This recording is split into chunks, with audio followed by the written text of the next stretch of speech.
Today's discussion is about flow. It's about, we're kind of calling it flow from now on. Used to be called dead stroke. We called it a couple other terms, being in the zone. But here in recent times, it seems like we talk about flow more and more often. And if you'd like to have more information about flow, I think Rian Doris and Stephen Kotler have a ton of information about that here very recently that's going to help out a ton. There's a couple things that we need to discuss first, since we're talking about Five Rings Pool Academy. There's a couple precursors that we need to discuss. Number one, if we're talking about earth, then we're talking about building success daily. Okay. The second one, water, is your attitude must be towards micro goals. And what I'm talking about micro goals, you might have a goal later on in life that you want to be a 700 Fargo. You might want to say, I want to run 100 balls in straight pool. Maybe you want to break and run 5 in a row. Maybe it's just 1 in a row. I'm saying you just want to break and run 1 rack in 9 ball. Maybe it's 8 ball. Maybe you want to be an APA 5. Whatever your goal is, you've got to break that goal down to where it's more a monthly goal, and even better yet, a daily goal for you on the table. So you're going to practice daily, but then you're going to break it down to say, I've got to build on that success. Okay. The next one is fire. It's not about the game per se. We're not talking about strategy right now. We're talking about getting you into the best possible frame of mind where you can practice well. Okay, the next one is air, and your opponent is your mind and your stroke. So it's all about you getting ready mentally for that day. So it's not about anybody else, it's just about you. Okay, and the last one, void. This is about getting into stroke, but it's also about cleansing your mind of everything else. Okay, so that's in relation to the 5 rings, and in a little while we'll discuss more. Okay, the number one thing that I do daily to get myself into stroke is about that chair. It's also about the morning ritual. Okay, so we know that if you wake up in the morning and go within 45 seconds, you immerse yourself in whatever you're going to do for that day, we know that you're going to get into flow faster. So it's very difficult for me. My pool table is 100 yards away from my house. So I can't really just jump up and run to my pool table to get into flow, but I can get into meditation. So in that chair, I can sit down and I can do box breathing. What is box breathing? It's counting in 4 seconds, in 5 seconds, and I imagine the box. That's why I'm showing you the dry erase board. So I regiment this 4 to 5 seconds. Then I hold for 5 seconds, and I exhale for 5 seconds, and then I hold for 5 seconds. The whole point of the box breathing is to cleanse your mind of all other thoughts. There's a worm process out there if you'd like to check that out. There's some more videos on Mark Divine, Unbeatable Mind. And what you're trying to do is you're trying to get your mind to erase all other things. You're trying to prioritize what you need for that day, which is being here and now. The other point to it is you're going to find out with the hold, when you're out of air in this point in time, that you have to relax. Okay? And that point of relaxation is going to help you to get through all the difficulty of the day. Okay? So the first thing again is the morning ritual. It's grab a glass of water. It's go to the meditation bench, a chair, sit on the ground, whatever you're going to do to meditate. But I kind of like myself, I prefer to do 20 minutes in the morning. I also do more meditation while I'm on the road. I constantly do it because what I see is a huge benefit, and I get into flow faster if I'm constantly practicing being into that flow. Okay? Hey folks, the next segment is about getting on the table. It's about getting your arm right. It's about getting your stance right. It's about developing a warm-up routine that's going to work for you. For me, I like to choose the 10 shots, his warm-up shots, Robert Burns' warm-up shots on page 105. And I'm going to go through those right quick. The first shot that he has you shoot is a draw shot. Typically, he's putting another ball in the corner, but the object is to hit the object ball in, have the cue ball draw back and contact this secondary object ball and make it. And if you can do this shot, if you can shoot this shot and make the 5 ball and the 8 ball, then your stroke is good enough to maybe increase the distance and build upon that success for your daily routine. So what I like to do, I don't generally like to have an object ball there, but I like to start pretty easy. I like to start with the object ball pretty close to where I want the cue ball to go, and to get a nice draw stroke. And I'm not trying to hit the ball too hard. I'm trying to hit the cue ball accurately with my cue tip. And then I like to increase the distance. The distance between the cue ball and the object ball is still pretty consistent. And I increase the distance yet again until I can come up to the 8 ball. And now I can increase the distance between the cue ball and the object ball and still draw it in. The whole point, though, is to make sure that when you shoot the shot, you're not introducing flaws to your stroke, you're not getting frustrated. It has to be building upon success. So if you choose to shoot the shot right off the get-go and you miss it 4 times, I think we're missing the point of getting into flow. It has to be building upon success. Another item in that success has to be 4% harder than what is might be expected. So I'm saying you choose this shot, maybe this shot is 30% harder than what you're normally shooting. I'm saying you might have a success rate that you miss it 2 out of 3. Maybe you miss it 6 out of 7. You have to make sure that you're making this shot successful more often than not. And I'm saying so much more often than not that you barely miss the shot, then build upon the success. Okay, so shot number 1. Shot number 2 is to shoot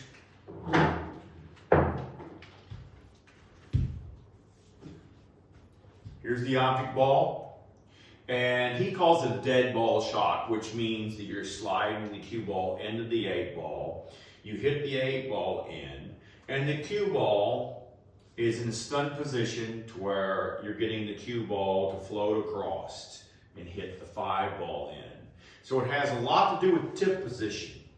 You might have a stun draw, you might have a stun follow. I recommend setting this shot up where you could put the cue through the object ball and have where your cue stick meets, you can aim that towards that 5 ball to where you can make sure that the tangent line is going towards the 5 ball. Okay? So in this position, now all I have to do is make the 8 ball in the pocket, make sure I'm clean, aiming towards the black and where the blue meet, and then it should go in this direction as long as you're hitting tip position correct. The next shot, the third shot, is to shoot the 8 ball in, have the cue ball hit the rail, and then go over it and contact this ball. So what you're trying to do is get track lines after contact with the object ball. Where's the cue ball going to go? Okay, the next shot, I like to put the object ball at the 2-1 intersection here. So it's right on this center line. Okay, it's on the long line actually, and it's on a 2-1. It's right in the center, 1 diamond away from this short rail. And I like to put the cue ball somewhere where it's going to have a slight angle. And what I'm trying to do is get the cue ball to contact the 14 ball, make the 14 ball, and go to this long rail, and I want the cue ball to stop within a half of a ball's width away from the long rail. The next shot is to shoot the 14 ball in again, and I'm consistently putting the object ball there. If I'm going to go in any vicinity in this region, fine, but I kind of, if you're a beginner, I would recommend marking that ball so that you can visualize the next shot and improve upon it. Okay, so the next shot is to shoot the object ball in, force follow the cue ball to the long rail, and it has to come back to this long rail within 2 balls for somebody that's intermediate. For me, I like to be within a ball's width of the long rail over here. So when I'm behind the ball, I'm going to visualize the track line, where the cue ball is going to go, and where's the cue ball going to contact this rail if I make it hit it, or where is it going to land. Okay, so I want to be very specific in my visualization. Where is the cue ball going to go? The last shot on this particular segment is to shoot the object ball in and draw the cue ball back within a half a ball of this long rail. Okay? So you've already shot quite a few shots. In this segment, you might not be able to get that build upon a success model as well, because this is not that easy. So you're trying to develop the visualization with your brain. And for me, I'm not trying to hit it 2 or 3 times. I'm trying to calibrate. So as soon as I get it 1 time, I'm going to go to the next shot. Okay? So the next shot is more about cue ball speed. I'm going to shoot this object ball, the 14 ball. I'm going to stand behind the ball. I'm going to visualize the cue ball hitting that short rail, coming back to this short rail, and going back within 1 diamond away from the short rail over here. Okay? So for me, I'm trying to visualize where I'm hitting it on each short rail, and I'm trying to also visualize the speed, because as we know, if you have a thicker hit on the object ball, it's going to take more speed away from the cue ball, that you're going to have to hit the ball a little harder. If you have a really thin hit on the object ball, now you don't have to hit it so hard because the cue ball retains most of the speed. So I'll show you 1 time. I've already visualized the shot. I'm going through my entire pre-shot routine. And now the cue ball has gone within 1 diamond of the short rail, and it stayed in that zone. Really good shot to get your brain and your visualization right. The next shot is to shoot an object ball. Now, keep in mind, you should be versed at shooting these on each side of the table. So maybe on Monday, Wednesday, Friday, you choose to shoot right-handed cut shots. And then on the opposite days, it's left-handed cut shots. You choose. So the next shot is to shoot the object ball, and if you notice, the object ball is pretty close to the pocket, but it's on this side of the side pocket to where I'm really having to cut the ball pretty thin. Okay?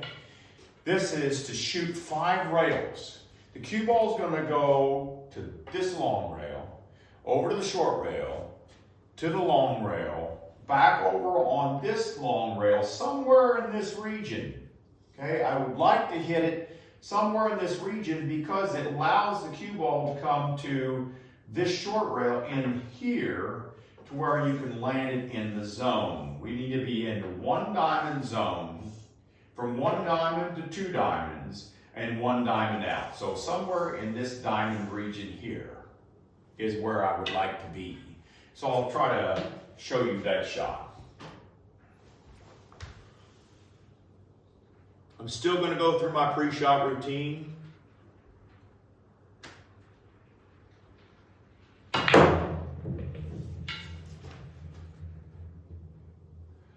And it did, in fact, hit in this region on the long rail, and that allowed it to stay in that 1 diamond by 1 diamond region.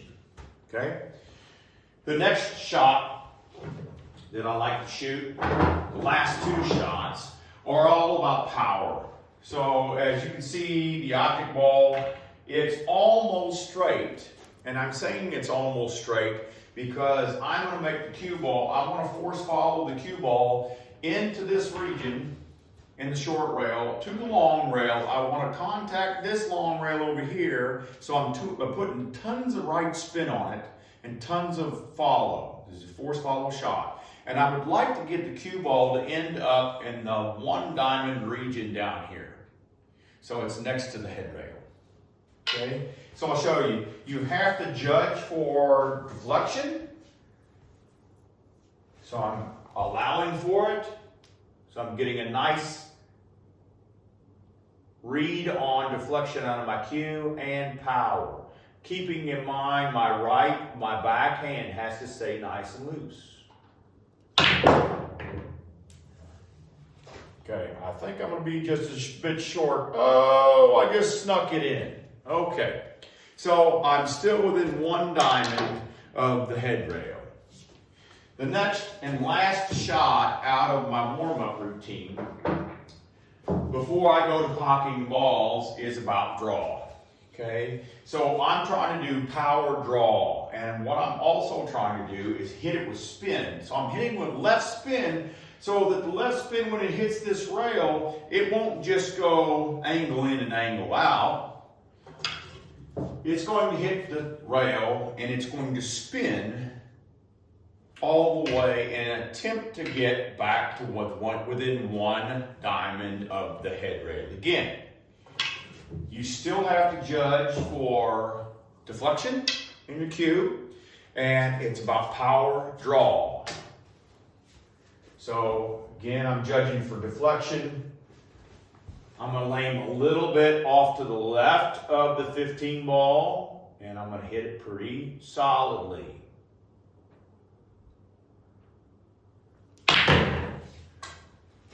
See tons of spin. I could have hit it a little bit better. It's about a half a diamond short, so I'd shoot that shot again. I would venture to guess that on that shot, the reason why it went short is because I probably tried to hit it too hard, and my head came up off the shot. So let's shoot that shot again.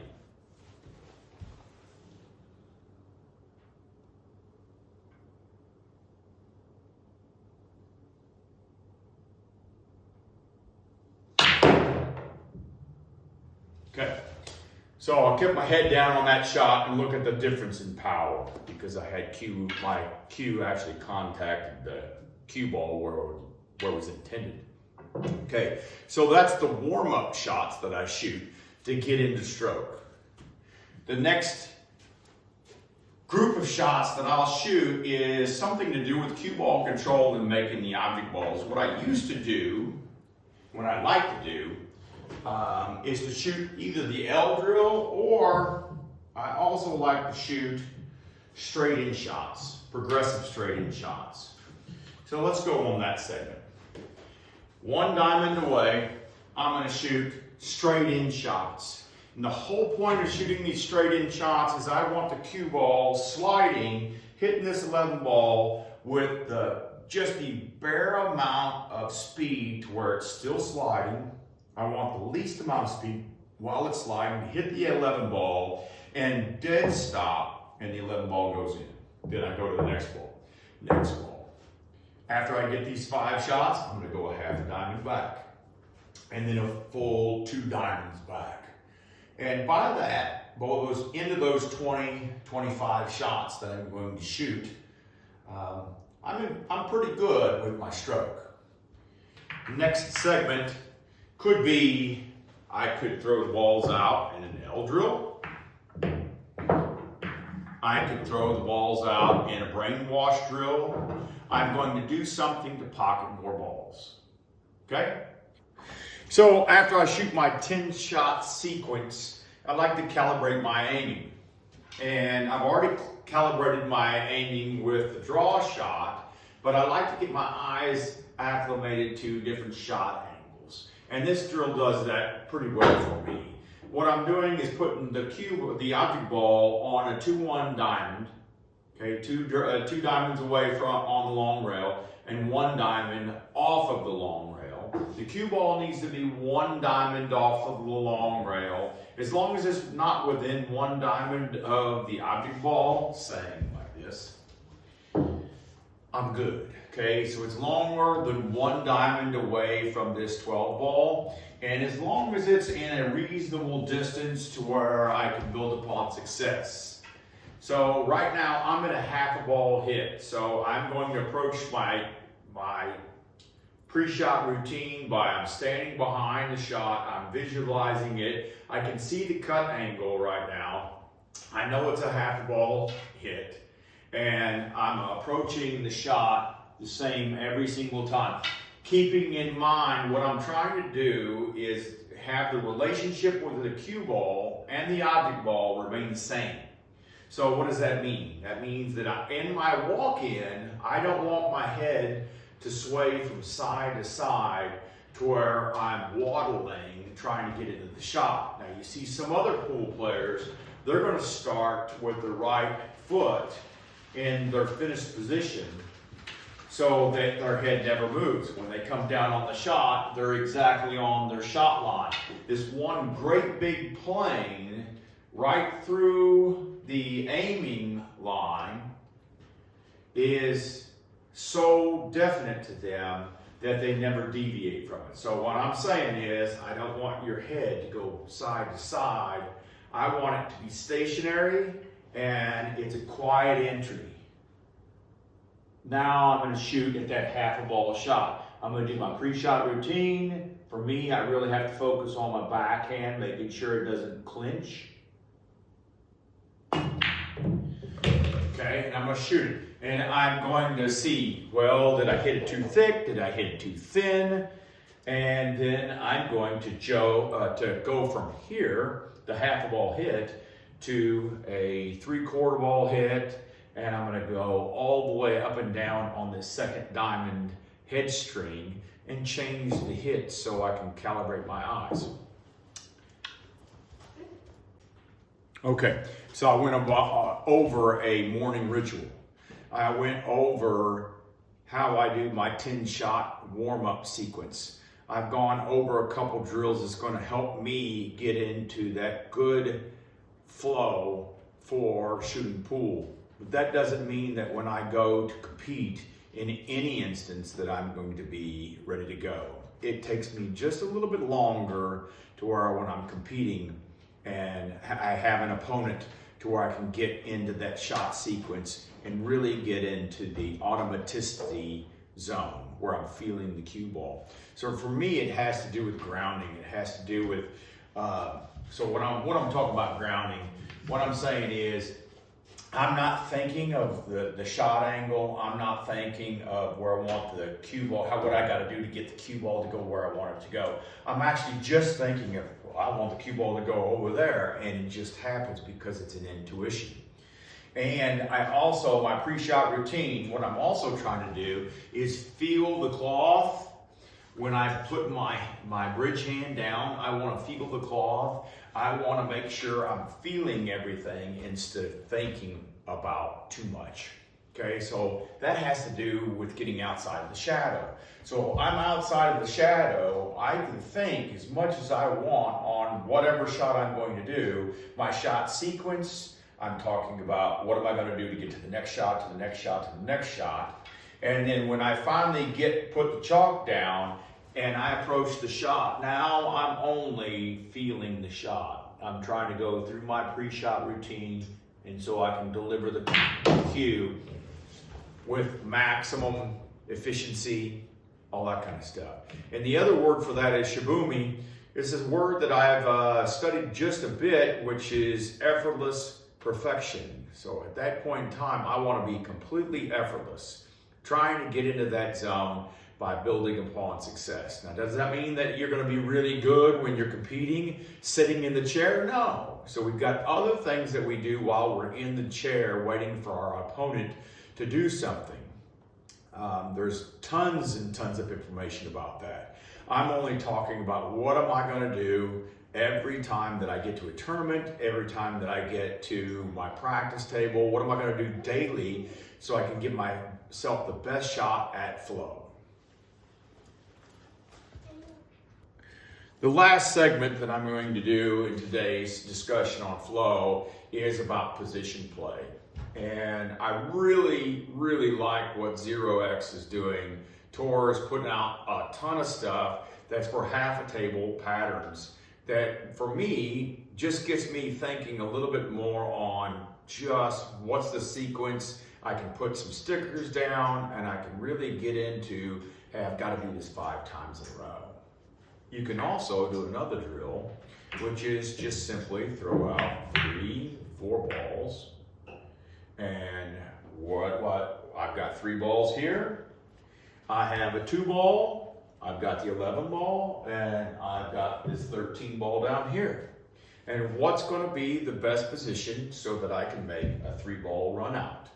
Okay, maybe if I'm going to start out as a new player, maybe I'm going to stick it to half a table pattern, and I'm only going to roll the ball. Okay, so what's the best possible position to where I can think about rolling the cue ball into this 2 ball to get shape on the 11 ball so that I can roll a ball and make sure that I'm not going, my cue ball cannot go past the center line.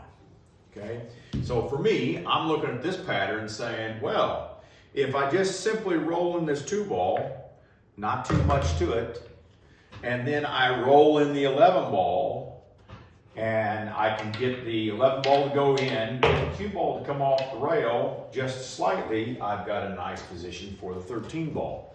So in this particular pattern, I can also take my colored pencil and mark where the 2 ball, the 11 ball, and the 13 ball are, and perfect that pattern. Exploring different runouts. Maybe I want to use spin. Maybe this wasn't the easiest pattern because I didn't do it 3 times in a row. And so I'm going to find another pattern. Okay, so it's all about thinking and feeling the game a little bit more than what we were at the beginning of our session.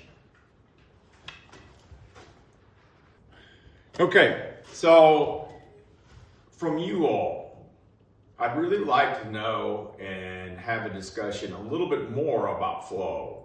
What do you do to get into flow for your game? What do you do to get into the zone? Do you have a warm-up routine? Maybe we should talk about rituals and routines so that we all have a better understanding of maybe you're not like me and you have a completely different routine. I think that it would be a benefit for everyone if we can discuss it and see helping each other out in this wonderful game.